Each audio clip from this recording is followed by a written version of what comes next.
Chapter 3: A One Strange Human. Oh, a human has gained fame in the northern region?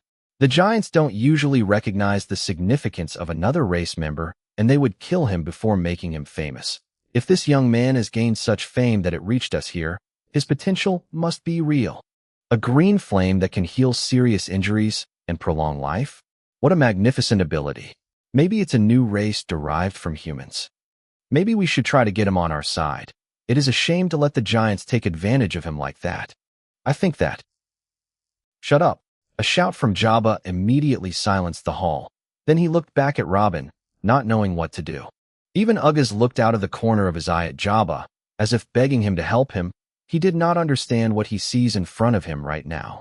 Oh, and when he came up with this information, he thought it would be interesting to Robin, and perhaps his response would be the same as the response of the rest of the elders now. But this. Robin was frozen in place. His pupil narrowed after hearing this, as if they were about to disappear, and sweat started pouring out of his hair and face. After more than a minute in this position, his eyes regained some light again, and he spoke. You said that this young man is different from ordinary humans? Tell me exactly. How different is that person? Uggaz swallowed his saliva and then spoke. It is said that he is about the same height as you. His physique is weaker than that of ordinary humans, and though he is a shaman and has the second stage of the body-strengthening divine tattoo, he moves much slower than a newly ascended warrior. Upon hearing this, Robin looked toward his foot with an open mouth, grabbed his head with both hands as if to protect it from exploding, and began to mutter in a low voice. No. No. This doesn't make sense at all. Who is this young man? I told her not to give the life fire technique to anyone. All the elders started standing one after the other and looking at each other in astonishment. This sect head of theirs still had a smile on his face and kept laughing even as he gave them the means to help them control the world. But it seems that he has mentally collapsed after hearing this news. Master, are you? All right. Jabba spoke hesitantly. Which tribe is this from the 12? How can I go there? Can I meet that person? Robin rained Uggaz with questions out of the blue. Calm down. Please, there is no need to worry. The young man is in the Azel tribe. According to the public knowledge in the northern region, he is mainly used to treat serious wounds and prolong the life of the members of that tribe. And when he is free, he meets strangers from other tribes to treat them also in exchange for 5 gold banknotes per person. He works day and night. You can see him easily if you are willing to sacrifice that amount of money. 500 energy pearls are no joke after all. That tribe is stationed at the highest point of the planet. Even after leaving the eastern region and heading north, you will have to pass through 3 other tribes of the 12 before reaching the tribe of Azel. Going will be difficult since the northern region is considered a closed area, and no one can enter it from the rest of the planet's regions without special IDs. But I can request a favor from the northern region Fire Salamander Chief. He can definitely smuggle you there anytime you want for the right price. Just say when. Immediately. Tell him I'm ready to go at once. No matter if this requires 500 energy pearls or 1,000,000, I have to meet him as soon as possible. Robin grabbed Uggaz's arm and emphasized his words. I will go too. Jabba looked at Uggaz and spoke. Okay then, please make preparations. I can't go with you because I'm wanted everywhere, but I can secure the way for you too. You will fly north tomorrow. After 2 weeks. Rough. Don't worry, I trust everything will be fine. Jabba spoke, trying to comfort Robin. Since they moved from the City of Hope, they crossed the borders of many lands of the tribes of the eastern region, and upon reaching the borders of the northern region, they met with the Fire Salamander organization, and he and his men began helping them to get in, so they were able to enter the lands of the 4 northern tribes without a permit. And after each time they crossed the border, they bought a new Draco to reach the next tribe in as soon as possible. But the strange thing is that during all this Robin did not utter a word and did not look around for a moment. He did not even give a comment on the extent of the strength or the size of the lands of the northern tribes. He contented himself with sitting, eyebrows frowned, looking at his feet, while moving his fingers fast and tensely. Can you at least tell me what's on your mind? Why are we doing this? Jabba tried again, but again, he didn't get any response. It was as if Robin was completely cut off from the world around him. Anyway, get ready. We will reach our goal in less than half an hour. Then I will ask to meet the young man, and you will enter with me as my escort. I hope you try to act normally, or else the guards there will feel that something is wrong and will not let us in. We can't make a scene here, or we might never get back alive." After about a full minute, Robin nodded. "Is this young man from my planet? How and why did he come here? Why does he have the live fire technique I gave Mila? Is everything all right back there? Did that young man come to send a message from Mila?" Questions. Too many questions without answers almost killed Robin out of overthinking, but he came to his senses a little after Jabba's warning and began to take a deep breath and slowly let it out. After half an hour, Baba. Jabba and Robin jumped off the Draco and landed in front of a huge green building. In front of it, hundreds of people standing in rows, some of them looking and smelling as if they hadn't moved a single step in months. "Wait for me here. I'll see if I can do something to get past all these lines." Jabba spoke via the thought-conveying technique, then moved toward the two guards at the gate. Robin rolled his tired eyes and quickly scanned his surroundings. The place is mined with guards everywhere. Most of them are at shaman level, and there are at least 5 Dragon Realm cultivators around this building alone. Chapter 302 Dead. After 10 minutes. "Come on, let's get in before anyone opens their mouths." Jabba hurriedly grabbed Robin's arm and ran again toward the entrance to the palace. Past hundreds of people standing in line, they were gazing at them like they are preparing to eat them alive. When Jabba saw the puzzled look on Robin's face right before they entered the palace, he spoke. "I gave the guard a few golden banknotes, and he decided to change our entry order a little." Just before they entered the palace, the guard stood in front of them and looked directly into the eyes of Jabba. "You should leave any weapons you have here. After you enter, you will have 10 minutes max. After that, I'm going to have troubles. If a superior asks what's going on, I will have to say that you cheated me, and you will both be arrested and punished accordingly. Understand?" 10 minutes, understand. Jabba nodded twice and left a short sword with the guard. Then he and Robin entered the palace and closed the door behind them. Robin looked around in astonishment after entering. The palace, which was garish from the outside, was inside a one-story block closed from all directions. It was obvious that it was designed to keep what it is in and what is out. Decorated with all kinds of skulls and the heads of huge beasts and intelligent creatures, and green misty smoke all around them, giving the place a special aura. At the same time, he was able to spot the 5 cultivators in the realm of the dragon within a few meters of this place, so close that they could literally hear every word going on inside, and they could storm in at any moment if they wanted to. After a few more seconds of checking the place, they found a person sitting in one of the corners of the palace, yet he did not look in their direction as if they were not there, still busy looking at the burning green flame in front of him as if he saw his whole life playing in it. Robin slowly approached him and began to extract some features of this young man. Blonde-haired, but his hair roots were black. His facial features were handsome and sharp. His body had a stage 2 body-strengthening divine tattoo, and his inner energy had reached the pinnacle of the sainthood realm. Looking at the green flames before the young man, he could say for sure that this is the life fire technique. Before Robin came to Nahari, he gave Mila the first 2 stages of this very technique. There was no doubt about that. He didn't know who this young man was, but Mila didn't give him the full technique. Or did he steal it somehow? Robin continued approaching the young man with too many questions in his head. What attracted Robin's attention the most were his eyes, 2 dead eyes with no light or life in them. When Robin saw these eyes, he remembered his condition within the period immediately after his torture. No, even Robin's eyes never reached this degree of hopelessness and sadness. This young man had despair in his heart and nothing else.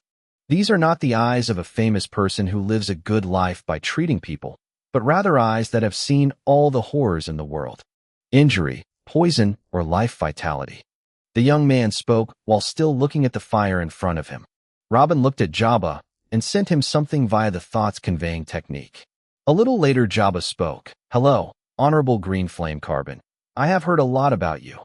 The thing is, I have an old injury from a sword that poisoned, and the poison took years of my life vitality. Please take a look at everything in my body. I will remain completely silent until you are done so as not to disturb you." The young man raised his head and looked at Jabba with a slightly knotted eyebrow. "All right." Swoosh. Suddenly Robin moved his hands and a semi-transparent bubble formed around the 3 of them. Then he looked toward the young man and spoke. This bubble is made by the minor heavenly law of sound. No one can hear a word outside it. We can speak freely now. Minor heavenly law of sound. What do you know about heavenly laws? The young man suddenly stood up and looked at Robin in shock, but there was no fear in them. Robin came forward and sat down in front of the young man and gestured for him to sit down again. You can stop this nonsense now. I told you no one can hear us. Only my disciple, and he knows everything about our origin, so there is no need to hold yourself back in front of him. Tell me, when did you come here? Who sent you and why? And most importantly, who gave you the life fire technique? When the young man heard the term fire of life, his eyes widened at the end of them. You. Who are you exactly? I'm the one who asked first. Robin spoke in a hard tone this time. The young man sat quietly and looked at Robin with some interest this time. I see. I didn't think anyone else knew the coordinates of this planet. I thought that no one knew it except my mother and my elder brothers. Was it one of my elder brothers who sent you here to search for me? Your elder brothers? Who are they? Robin asked quickly, but a very bad feeling started to come to him. Do you want more confirmation of who I am or something? Of course, I mean my adopted brothers Caesar, Theo, and Pion, and my older sister Zara. My mother told them about the coordinates that day. Robin felt an explosion in his head upon hearing the last sentence. My mother told them about the coordinates. The only one who saw him inserting the updates of the planet Nahari into the space portal was Mila. Lady Mila, for you, rude thing. The young man furrowed his eyebrows and let out some of his energy to pressure Robin. Robin quickly stood up and looked at the young man in front of him with wide-open eyes. His mind seemed to stop working. He didn't know what to say or what to ask. Maybe this boy is. Robin quickly shook his head before jumping to any conclusions and activate 20% of the Eye of Truth so that it wouldn't emit a golden glow, and focused entirely on trying to figure out the real age of this young man. He quickly found out that he is 20 years and a few months old. 20 years. Robin arrived on this planet 21 years ago. Tell me what your name is. Don't tell me the bullshit name they gave you here. Give me your real name. Robin quickly asked. The young man narrowed his eyes slightly, but replied, My name is Richard Burton. Robin's heart pounding after hearing the name was so strong, it was as if his heart was preparing to jump out of his chest. But that wasn't enough for him. He quickly raised the Eye of Truth's ability to 50% of its strength and released his entire spiritual strength and focused on spotting the blood of the boy in front of him. Undoubtedly, there are signs of his own bloodline in him. This young man is one of his first-class relatives, without a doubt. If he's not his brother, and certainly not his father, he sure is. You are my S. Robin started to stutter as he looked at the boy in front of him, sometimes with red eyes open to the end, and sometimes half-closed, as if he was still trying to convince himself that he was in a dream. I am what? Speak up already. Richard spoke sharply, clearly becoming impatient. You are my so. Robin was about to finish, but stopped himself in the middle of the sentence, not daring to continue. Then he sat down, looked at the floor, and asked in a low voice, Is your mother, Lady Mila, okay these days? Richard let out a dark chuckle. I hope so. It is said that there is a paradise to which the righteous go. She should be fine. What do you mean? Robin raised his head and looked directly into Richard's eyes. My mother is dead. Chapter 3:03 Wait for me. Robin looked into the eyes of the young man in front of him after hearing his last sentence. He looked at him for a long time. With an emotionless face, he didn't utter a single word, but his pupils were shaking so hard, it was as if his eyes were about to fall out. Richard furrowed his eyebrows a little when he saw this. He didn't know what to do. The person in front of him was clearly in deep shock, but why? Richard looked at the giant with the side of his eye, perhaps understanding more about the situation from his features, but he also found him looking at the human sitting in front of him with a face that looked in deep pain. The giant even tried to extend his hand so many times to put it on the shoulder of the seated human, but he would pull it back again every time, apparently not daring to cut his rope of thoughts. Oh, did she really die? Mila, she is dead. Finally, Robin muttered, but his eyes regained focus for a moment as if he understood something and spoke. No. Maybe you mean she has been messing for a while, or something, right? That is definitely what you mean. She's so strong. She is the strongest woman I have ever known. Come on, tell me, when did she disappear? Did this happen here or on our home planet? I will search for her." Richard ignored that the person in front of him called his mother by her mere name again. His eyes reddened, and he started laughing hysterically. Ha! Ha ha ha! Yeah. She disappeared, right in front of my eyes. Oh, how? Was it the major heavenly law of space? Why did she use it? Tell me the specifics. Robin held out hope when he heard this and asked again, already forgetting that Mila doesn't know anything about that law. No. Where did your imagination take you? It was much simpler than that. She vanished by the stomach acid law, ha. Richard continued laughing out loud again. Huh. Robin swallowed his saliva, then asked, "What do you mean, exactly? I didn't understand you." "What is there to understand? The giants of Nihari cooked her and ate her right before my eyes. Well, that can be considered watching her disappear, right?" Richard kept talking in a sarcastic manner, but after he finished, he placed both hands on his head while his eyes were wide open, as if he could see everything that had happened in front of him again. As if all the lightning bolts in the world struck him in the same second, Robin kept looking at him with an open mouth and lifeless eyes. Even his pupils stopped moving. After the Seven Kingdoms attacked Jura City with the support of the Flame Empire, we managed to hold out for about half a year, but a betrayal took place and the city was conquered. My older brothers, Uncle Billy, and even Grandpa Gallon insisted that my mother take me and escape through the space portal so that we might meet with my father once again. They thought he might protect us and give us solutions to what is happening to the family. Richard spoke in a choked voice, still resting his head in both hands. But when we arrived, we did not find my dear father. We did not find any human beings. The portal sent us to the middle of a city where everything is huge, and around us from every direction there were 3 meters tall giants talking in a strange language and trying to harass my mother. We did not know what was happening around us, so we tried to escape. But we couldn't run away. The gravity was too strong and I was too weak, and my mom had to protect me from gravity with her energy as we tried to escape, so we were quickly caught. But my mother did not give up. Everyone who was trying to approach us was turned into ashes. My mother held her ground and protected both of us. But in the end, a few giants came with the power of a sage and managed to subdue her. Before they caught her, she screamed and signaled to the giants to wait for a little. She cut herself and me and told me to heal myself. We used the life fire to heal the wounds right before their eyes, and that is something they understood. Then we were taken to the place of the chief of the tribe and his subordinates, a large hall full of giants. It was like some kind of a party was taking place there. We were presented to them to make a decision for us. We spared no effort in trying to prove what we could do so that they might survive.